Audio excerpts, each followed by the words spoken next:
Third basic thing है capital gain. तो capital gain tax exactly mutual fund में वैसे ही लगता है जैसे स्टॉक मार्केट में लगता है। जैसे कि टू टाइप्स का होता है, short term capital gain and long term capital gain. तो शॉर्ट टर्म कैपिटल गेन लगता है उन इन्वेस्टमेंट पर जिसमें आप इन्वेस्ट करते हैं और रिडीम करते हैं 1 साल के पहले, और जब आप इन्वेस्ट करते हैं और 1 साल से ज्यादा हो जाता है वो लॉन्ग टर्म कैपिटल गेन में आता है।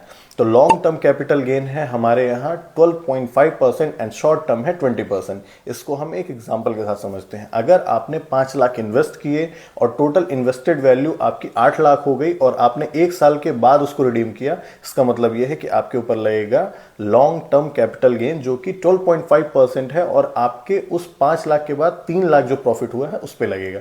तो 3 लाख का 12.5% लगेगा, लेकिन उसमें आपका जो होता है 1,25,000 वो एग्जेम्प्टेड होता है। तो जो रिमेनिंग अमाउंट होता है उसमें 12.5% as a long term capital gain लगता है, और शॉर्ट टर्म के केस में ये 20% होता है।